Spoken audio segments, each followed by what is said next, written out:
When you think of Counter-Strike Global Offensive, the last thing you'd think of was a horror story. But yet, here I am.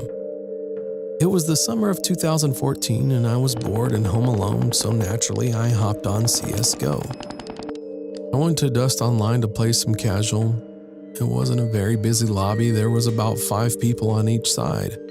I joined Terraced, where I quickly discovered the only other person with a mic was a guy whose name was something like Smarties McFlurry. He sounded a lot older than me, I was 14 at the time. His name was Dave and we got along well and we played good together since we had the same number of skill. We eventually played more CSGO together and then friended each other on Steam. After that, he asked for some of my social media and I gave him my Discord and Snapchat. Then on CSGO, Dave suddenly said he had to leave and we could play more tomorrow. So I got off and watched some TV and eventually went to sleep on the couch. I was home alone for the night. At like 1 a.m., I awoke and got a glass of water. Then I heard a Snapchat notification from my phone. Curious as to who was sending snaps at this time of night, I picked it up and saw it was from Dave. I opened it, and it was a picture of my front lawn and house. The phone and the glass of water fell from my hands to the floor and my heart began to race. I was suddenly frozen, as if rooted to the spot. The darkness around me seemed to become thicker, and I swear I was seeing shadows all around me. Then I heard a knock at the glass. I turned to the back window and there he was, the Dave guy, who looked a lot older and creepier than me. Without thinking, I ran to the back door, locked it. I also locked the front door. I could hear him calling to me through the window. Then I proceeded to run to the only windowless room, the bathroom. I stayed in there for about an hour, shaking and fearing the worst. I dreaded hearing the sound of Dave calling me again, a knock at the door, or even footsteps outside. I don't know how long it was before I fell asleep. The next morning, my parents arrived home, and I hesitated to tell them about my experience. I knew they would drop shit on me, but it wasn't just that. I was questioning whether or not I was dreaming when the Dave guy appeared at my house. I knew I had not been dreaming playing CSGO with him though. However, when I checked my phone, it was like he didn't exist. He was not on my friends list in CSGO, his Steam account was gone, his Discord was gone, and even his Snapchat was gone, all deleted. To this day, I still question my sanity about whether or not this Dave guy who I played CSGO with really existed. I know for sure we had chatted on the game, on Discord and on Snapchat, but had he really come to my house? And why were all of his online accounts deleted? I really don't know.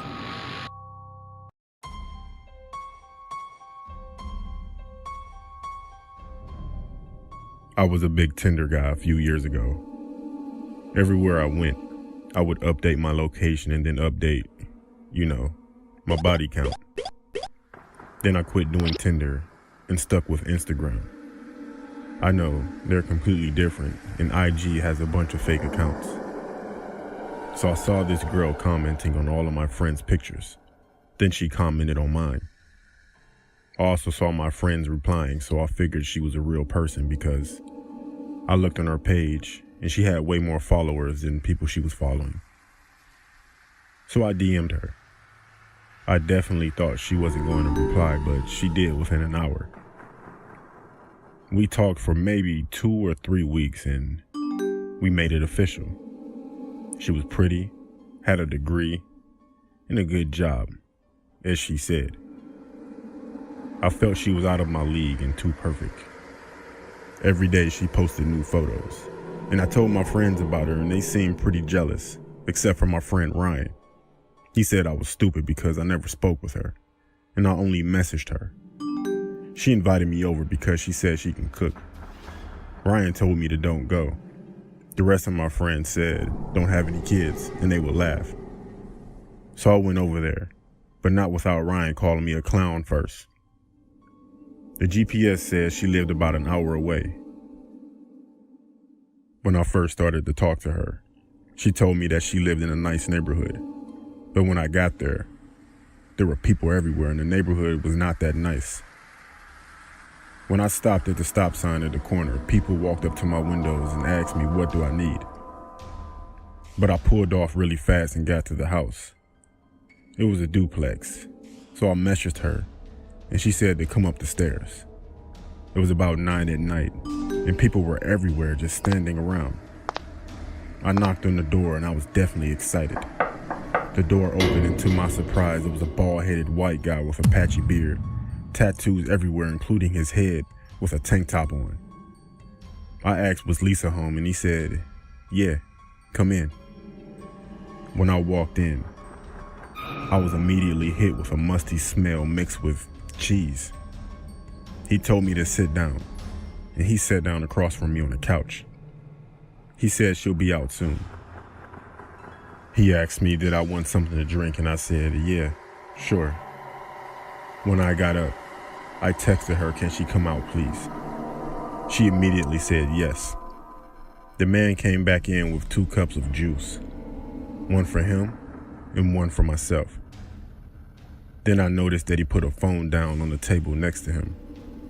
So I acted like I sneezed and got some on my arm. Then I asked for a tissue.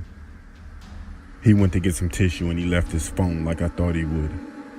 I texted her back, and to my horror, the phone rang. I looked on the caller ID and it was my name. I heard him coming back. He came back and we sat there for about a minute. And then the phone rang again because he never checked the message that I sent. He looked at the phone. I looked at the phone. Then we looked at each other. I postured up, and he calmly said, I guess you caught me. Then out of nowhere, he lunged toward me, attempting to grab me. I punched him, and he fell on his face. I ran out of there so fast, and I never looked back. Yeah, I called the cops. And when they got there, the man was still knocked out. After that, I never went on dates with people that I met online again. I'm 24, and this happened 5 years ago when I was 19. I was conducting an online transaction on a site called Alks, which is similar to Craigslist. It's an online app where you can see items being sold by random strangers, and all you have to do is make a call and meet up. I was looking for a cheap sweater for my trip to Japan the following week. After several minutes of scrolling, I came across an ad with exactly what I was looking for. A Korean-style female fur sweater for just 300 pesos, about $6. It was perfect. I had issue with it. The meetup point was at the LRT train station at 8 p.m. because the seller was too busy at work. I decided, what the heck? It's a public place anyway. I called the owner and we had a quick convo. He sounded like a strict guy, but I asked him when we could meet up. He responded, tonight at 8 p.m. sharp. I said sure. But this recklessness of mine is what I regret the most. I arrived at the meeting place at 7:58 p.m. It was really empty, and I was sure I was the only person in the station. It was a cold night in November, and I eagerly awaited warming myself with my coat. Honestly, I'm the kind of girl who's comfortable wearing a sweater even when it's hot. I was sitting on a bench when the clock ticked 8 o'clock, when suddenly someone covered half of my face with a scarf with a really strange scent. I fell unconscious. As I woke up, I found myself in a van with 4 guys, my wrists handcuffed behind my back. I asked the man what they wanted and to please let me go. Tears began to fall from my eyes. But then, one of the guys touched my face and said, "It's our first time ever tasting a beautiful girl like you." I kept on crying and shouted, "Please, I want to go home, please." The guy next to me choked me, shouting that I needed to shut up. I tried to resist, but my eyes started to roll back in my head. He stopped, but it was taking a long time for me to catch my breath. I looked out the window and saw a checkpoint lane. For the first time in my life, I was so glad that the authorities had permission to check the van. But the guy next to me reached for a gun, a really big gun. Knowing this was my only chance, I found the strength to shout and cried out, "Officer, please help! They have a gun!" The two officers immediately grabbed their guns, one shooting at the tires, the other aiming for the man next to me. The officer shot him in the head. I never thought I'd witness such a thing in my life.